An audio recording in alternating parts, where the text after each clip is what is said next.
सहनावतु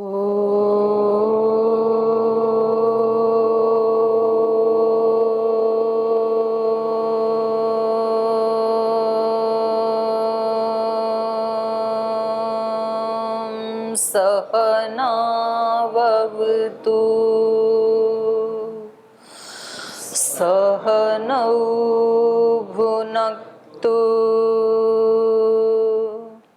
सह वीर्यं करवावहै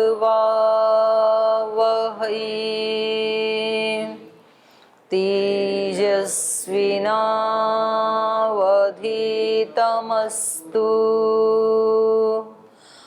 मा विद्विषावहै। ॐ व्रतानां व्रतपते व्रतं चरिष्यामि तच्छकीयं तन्मेराध्यताम्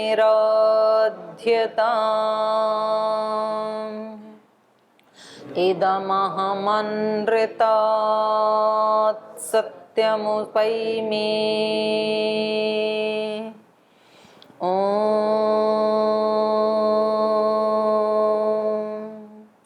शान्ति शान्ति शान्तिः।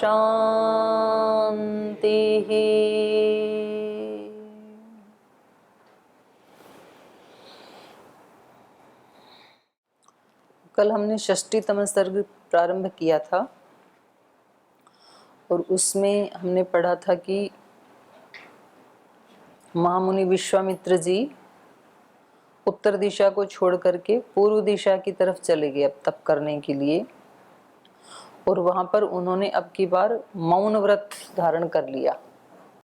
वाणी का भी मौन और मन का भी मौन, इसी को काष्ठ मौन बोलते हैं, क्योंकि अगले श्लोक में ये इसका विशेषण आया काष्ठ भूतम पूर्णे। तो इसका मतलब है इन्होंने काष्ठ मौन किया। काष्ठ मौन का मतलब होता है ना किसी को इशारे करना, ना कुछ लिख के देना, ना बोलना, ना देखना, बिल्कुल एकदम अपने आप को सारे संसार से अलग कर लेना, उसको बोलते हैं काष्ठ मौन। तो वो हजारों वर्ष तक इन्होंने किया, मतलब लंबे समय तक किया, और उसको करने में बहुत सारे विघ्न आए। विघ्नई बहु भी आधुतम लेकिन क्रोधो न अंतरम आविशत। बहुत विघ्न आने पर भी अब की बार इन्होंने क्रोध नहीं किया। तो आदमी जब किसी कार्य को करना चाहता है तो कई बार असफल हुए ना, इतनी तपस्या करके भी कई बार असफलता हाथ लगी, लेकिन अब की बार एक सीढ़ी पार कर ली। बहुत सारे विघ्न आने पर भी अब की बार क्रोध नहीं किया। तो ऐसे जो सीखना चाहता है व्यक्ति, तो वो फिर उसको करते करते उसमें अभ्यस्त हो जाता है। इतने जो महाक्रोधी थे वो अभी कैसे हो गए, मौन शांत।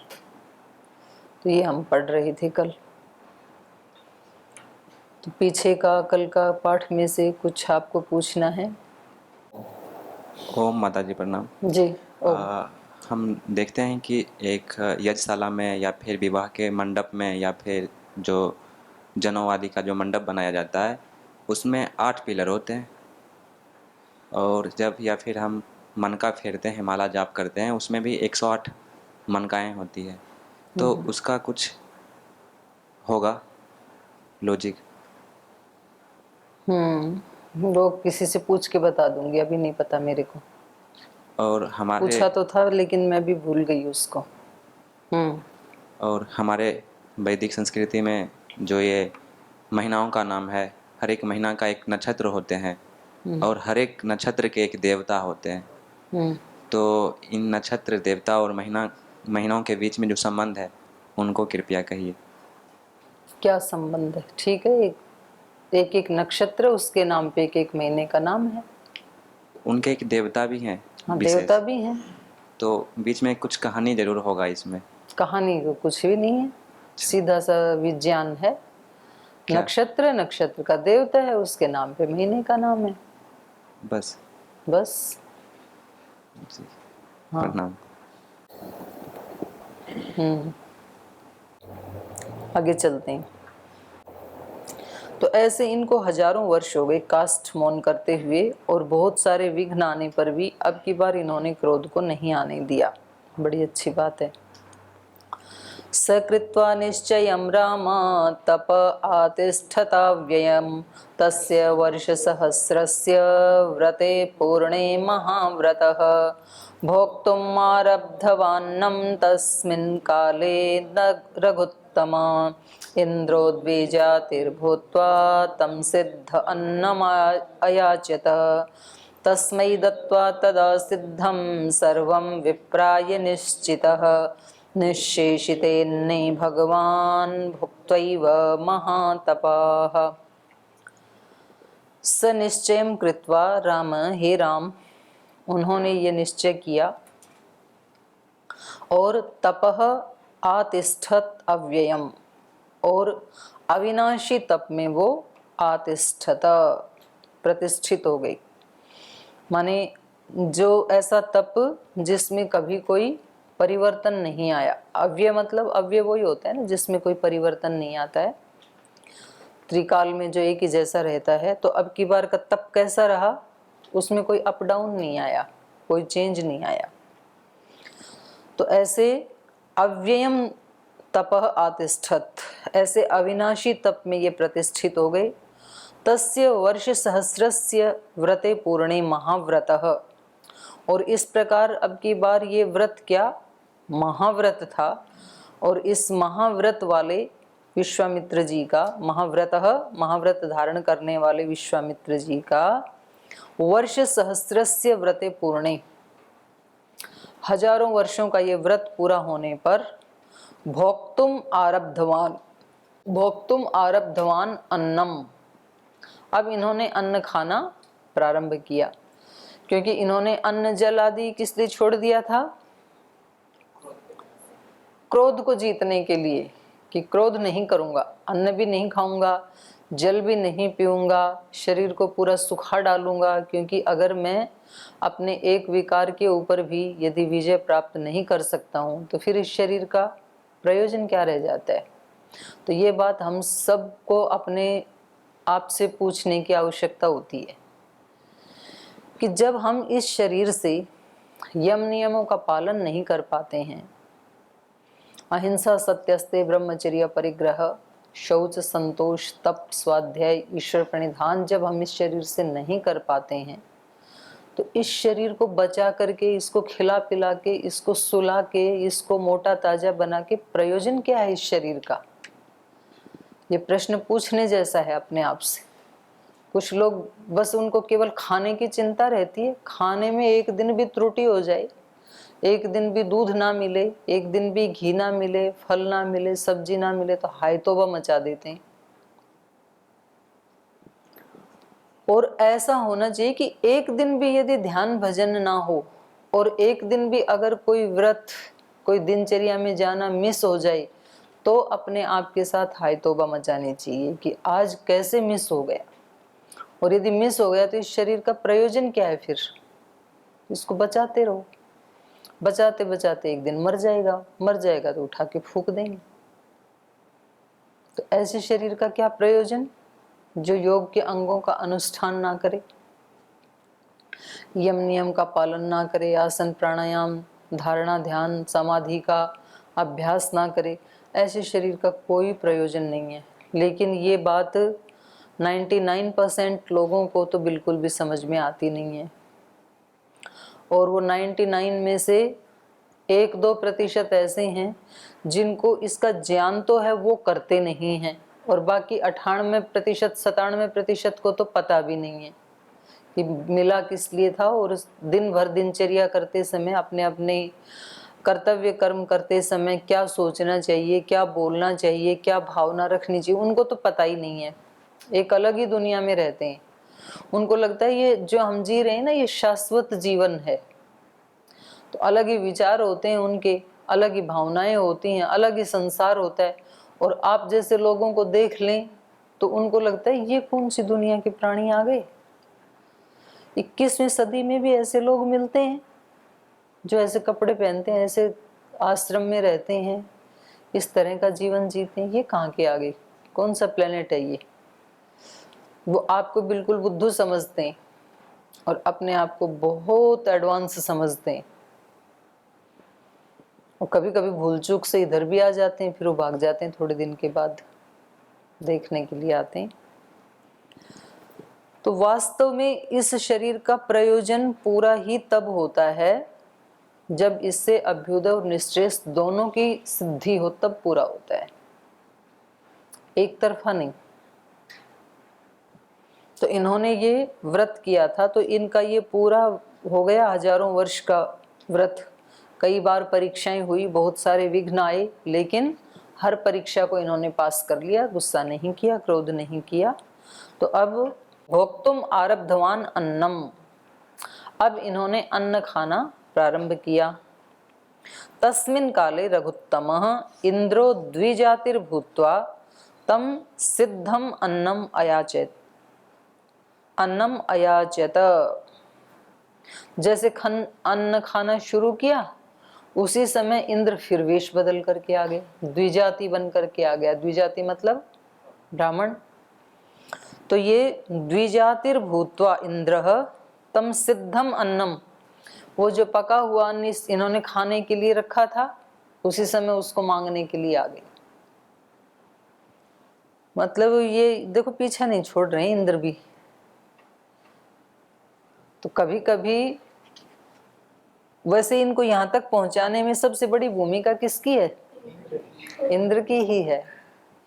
कुछ लोग वो कहानी महाराज जी सुनाते हैं ना कि भाई मैं घर से गंगा की यात्रा करने के लिए, गंगा स्नान करने के लिए, हरिद्वार की यात्रा करने के लिए 8 दिन का टाइम लेके आया था घर से कि मैं 8 दिन में वापस आऊंगा। पहुंच गया 4 ही दिन में। तो पत्नी ने पूछा 8 दिन के लिए गए थे, 4 ही दिन में क्यों लौट आए?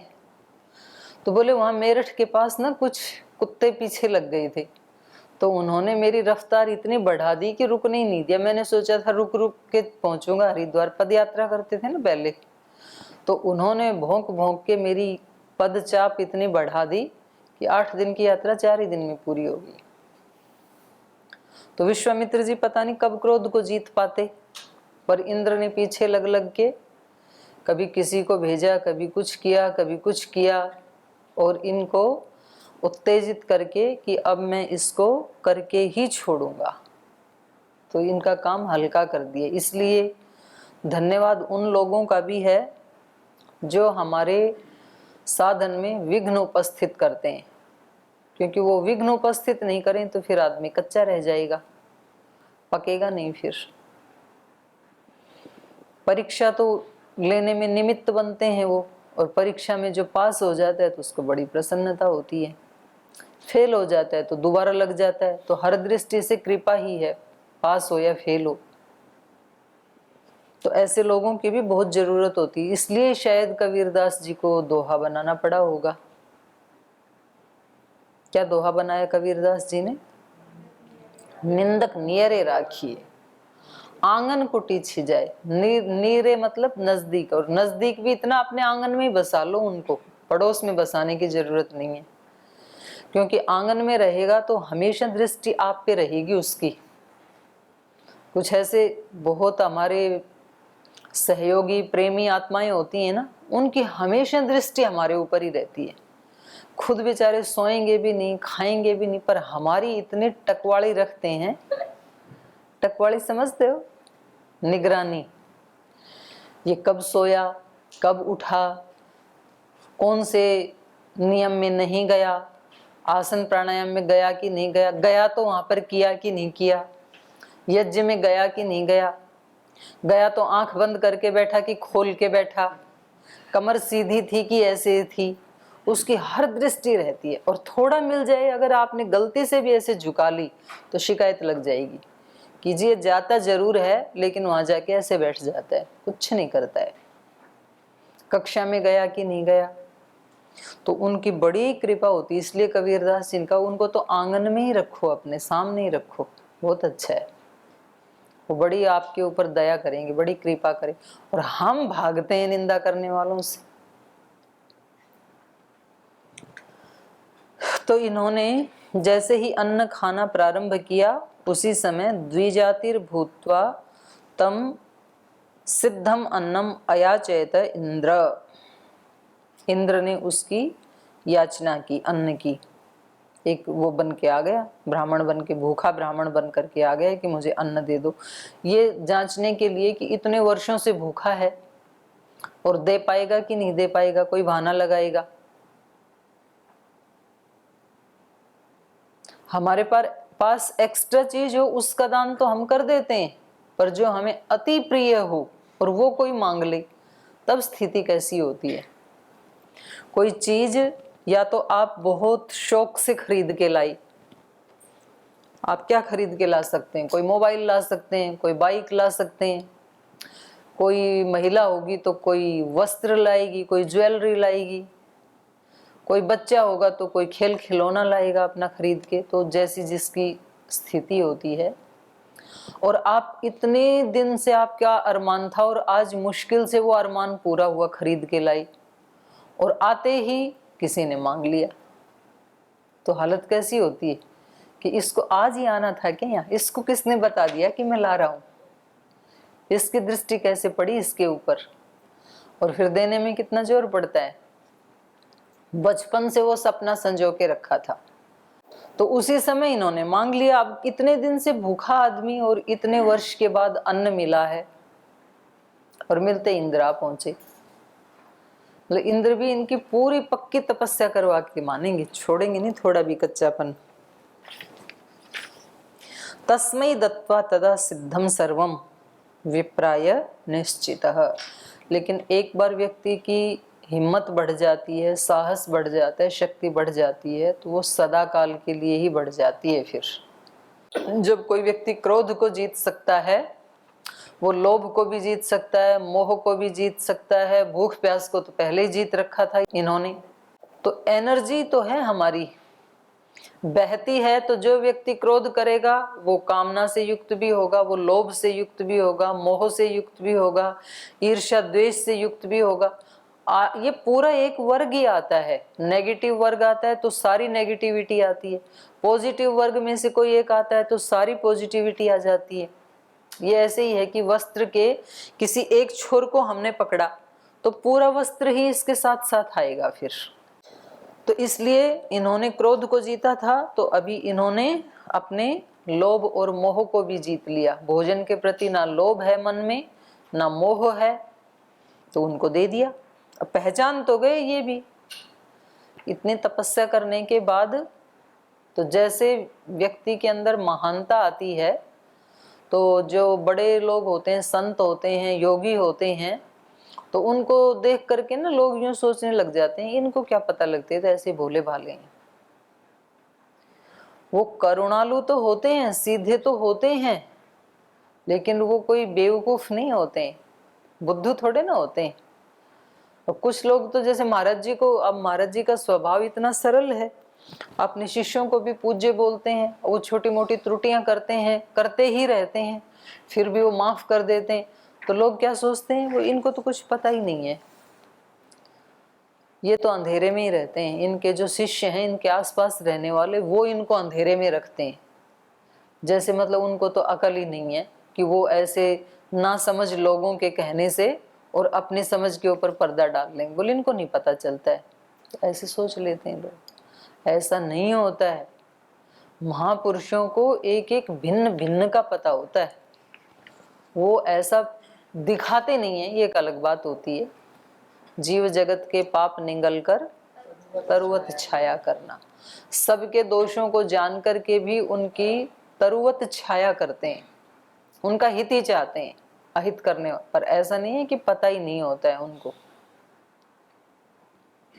योगी यदि प्रतिकूलताओं को, सर्दी गर्मी भूख प्यास निंदा अपमान सम्मान सब कुछ सहन कर लेते हैं, तो इसका ये अभिप्राय थोड़ी होता है कि उनको पता ही नहीं है कौन व्यक्ति निंदा कर रहा है, कौन श्रद्धा कर रहा है, कौन अश्रद्धा रख रहा है, कौन क्या कर रहा है। ऐसे थोड़ी पता नहीं होता, पता होता है, लेकिन उन्होंने अपना एक बना रखा है, भाई अपने को किसी का अपकार नहीं करना है, दूसरा करे तो करे, ये उसकी मर्जी है।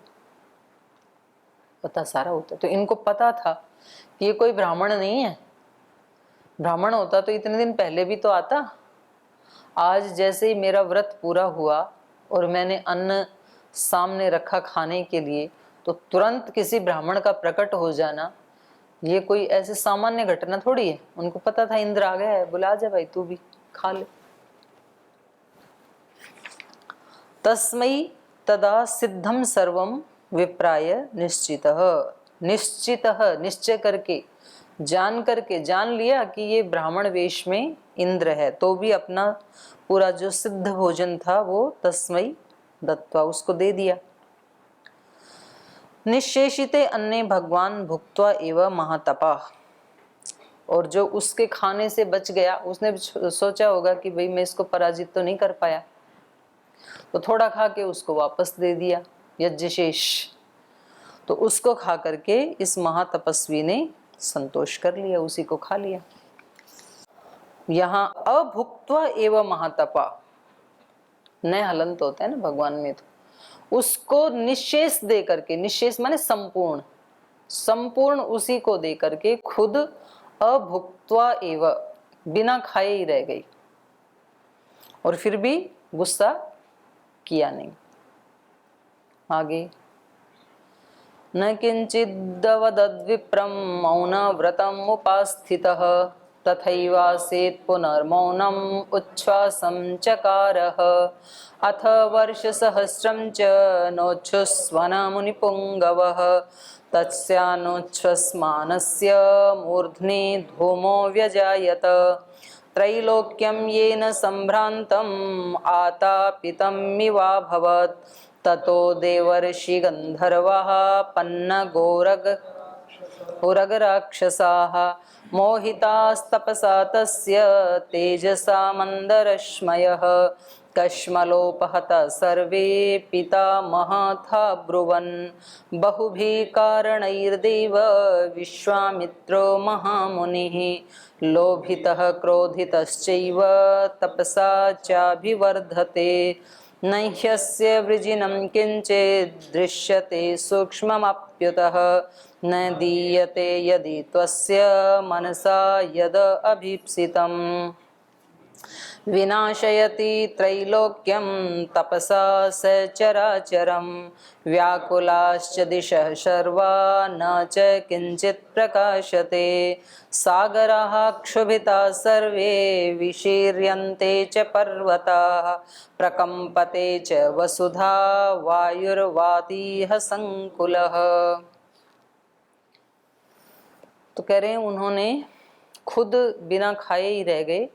न किंचित अवदत् विप्रम, और उस विप्र को कुछ बोला भी नहीं, ये भी नहीं कहा कि भाई तुम छल करने के लिए यहाँ आ गए और मैंने आपको पहचान लिया है, ऐसा भी नहीं कहा। न किंचित अवदत् विप्रम मौनव्रतम उपास्थित, फिर भी मौन ही रहे, अपने मौन को तोड़ा नहीं उन्होंने।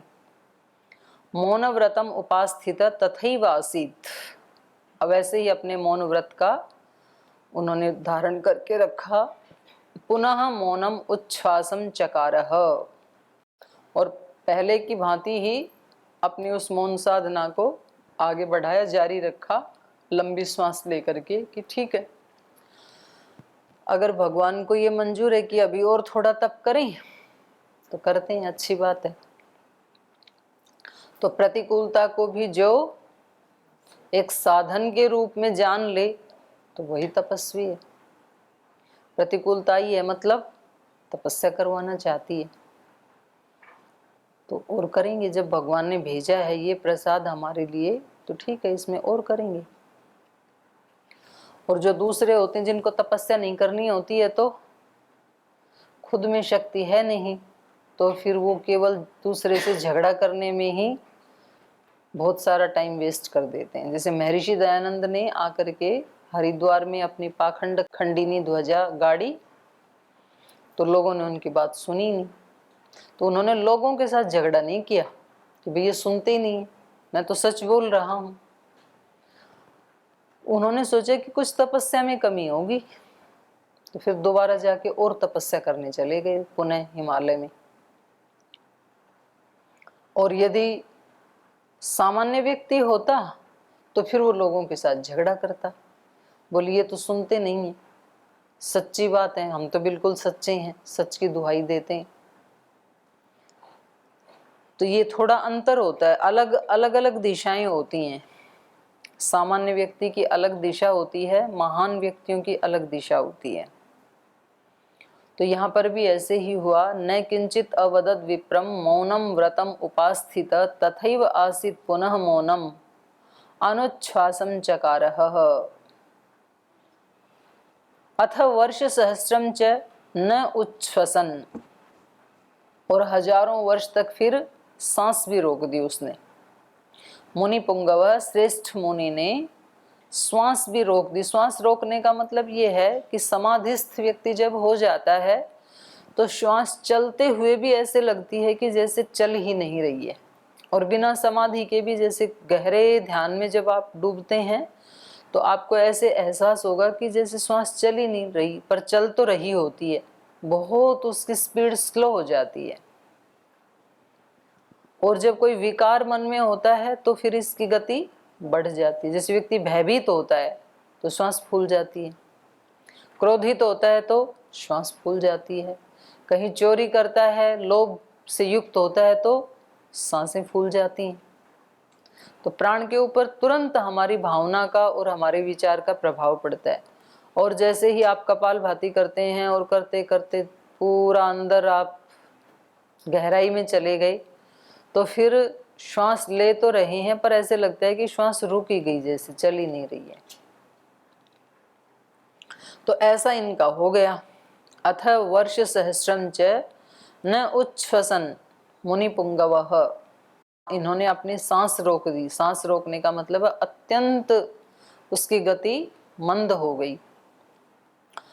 तस्य अनुच्छ्वसमानस्य मूर्धनि धूमो व्यजायत, तो जब वो श्वास नहीं ले रही हैं, उन्होंने श्वास को रोक दिया, तो मूर्धनि उनके मस्तक से धूमो व्यजायतः, धूम उठने लगा। मस्तक से धूम उठने का मतलब क्या है? उनके मस्तक से धूम उठने लगा। इसका अभिप्राय ये है कि श्वास जब नहीं चल रही है तो एकदम ये शांत हो गया, शीतल हो गया एकदम से। जैसे बादल आते हैं, धूम हो जाता है तो धूप नहीं होती है ना, आतप दिखाई नहीं देता है उस समय, तो ऐसे हो गया कि जैसे मूर्धा के ऊपर धूम उठ रही है।